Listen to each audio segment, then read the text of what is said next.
Hi, so I want to talk to you about doing some batch cooking, so to speak. I know in lots of households you have some people who like this and some people who like these things over here. And a lot of times they don't mix. Or a lot of times you have someone maybe who's a vegetarian or a vegan and someone who's a meat eater in the same house. Or maybe you have kids that like this but don't like this. So this is one item that's easy to make, one pot. Maybe two if you add some other ingredients into it, but I can get to that in a minute.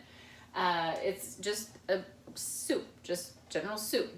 My original thought today was to just show you a vegan vegetable soup.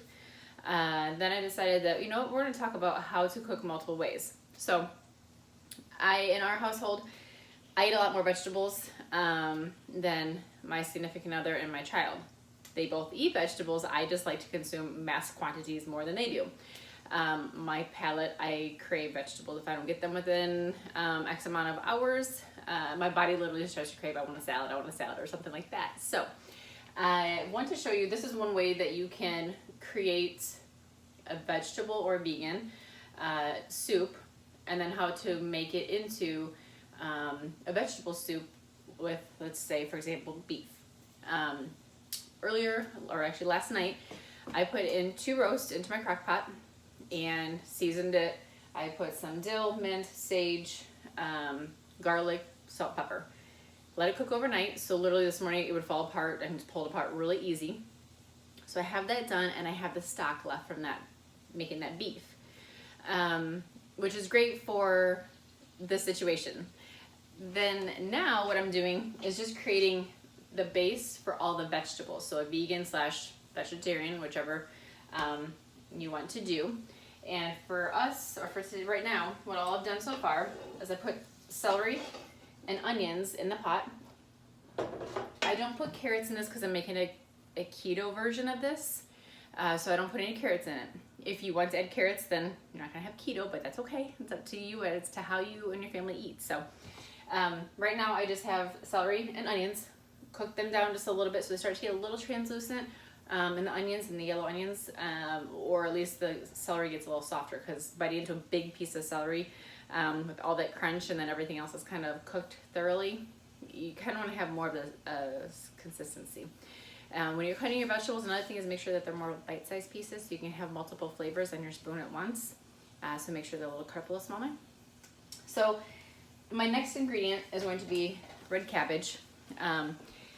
Because this is still hearty, I'm gonna put that in next before I throw in some of the other vegetables. So put that in, I'm gonna let that cook for a little bit. The next thing that I'm gonna put in is my mushrooms. I have some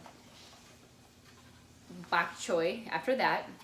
The pieces here, so if you look at a piece of bok choy, the leafy part is really flimsy, but the stem piece here is very thick. So in this dish, I put just a little bit of the smaller ended bok choy pieces, so that way it would cook a little bit faster. And compared to one of the larger pieces, it's still kind of wet because I just washed them. Compared to the larger pieces, this here is a lot more hearty and thick, and so I don't want to cook that with the leaves at the same time, because the leaves are going to cook a lot faster. So after I put the bok choy in, then I'm going to add more purple vegetables. Again, cook an array, lots of colors, different textures, lots of nutrients. So here is some purple cabbage. They call it flowering kale, excuse me. That was other stuff with purple cabbage. This is flowering kale, purple kale. It's known for different ways of saying them. But I put that in more towards the last because it's very delicate. The strip pieces that go down the center of it, they are thicker, but not by too much. And I do cut off some of the stem pieces that are thicker, just so they cook, again, more evenly. After that, in the wintertime, I don't keep an herb garden. I keep herb gardens alive outside all day long. Inside the house, I don't keep them alive as well as I would like to. So I have found these little jewels. So it's kind of a glare on them. Maybe that's better. So this brand that I found is Lighthouse. The reason I like this because there's no preservatives. Everything's gluten-free. And what is in the bottle, what it says, if it says dill, that's all it's in the bottle.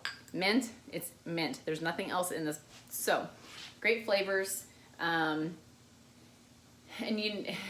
these have not been sitting on some grocery store shelf for 3 years, so they actually have flavor. A lot of times grocery stores let things sit in the house, or maybe they just sit in your cupboard and they sit in there for so long that you actually lose flavors, so they're not as potent as if you actually get the freeze-dried ones. Another thing you can do is freeze your own herbs.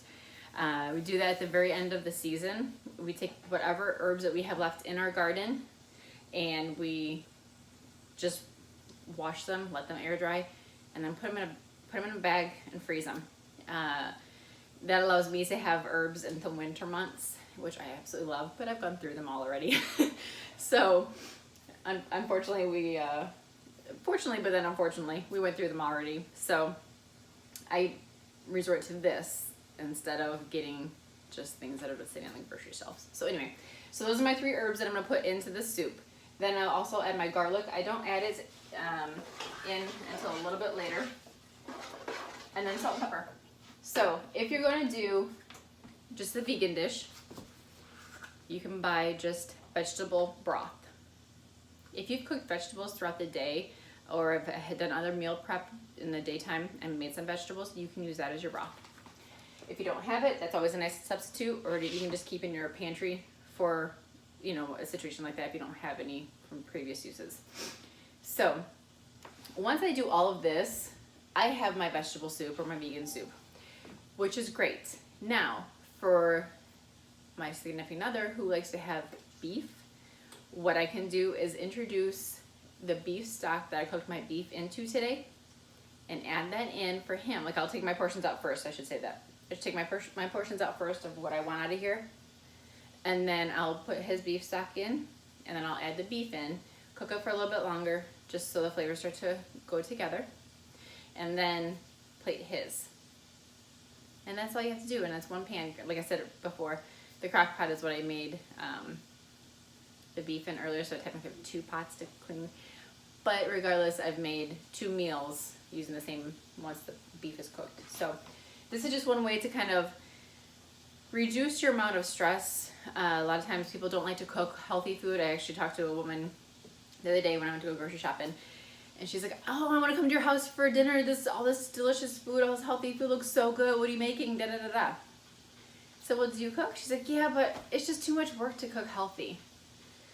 So, friends, I want to make this as easy as possible, and I'll do more videos on these things to how to make life easier when cooking healthy. Because to me, it doesn't matter if I'm cooking something healthy or if it's something non-healthy. We just have to train our minds and train our body.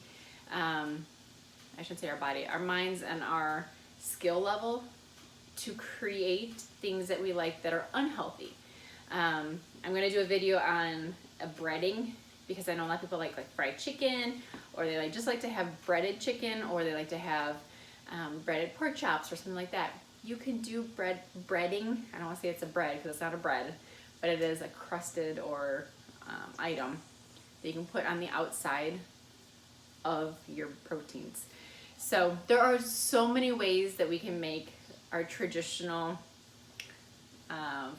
favorites without having all those empty calories, all the empty nutrients. We want to fill our bodies with energy. We want to give it energy. We want to give it what it needs. So more to come.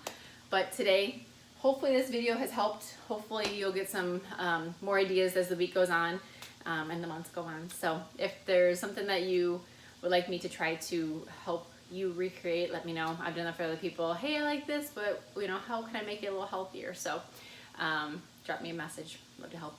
All right, talk to you soon, friends. Thanks for listening.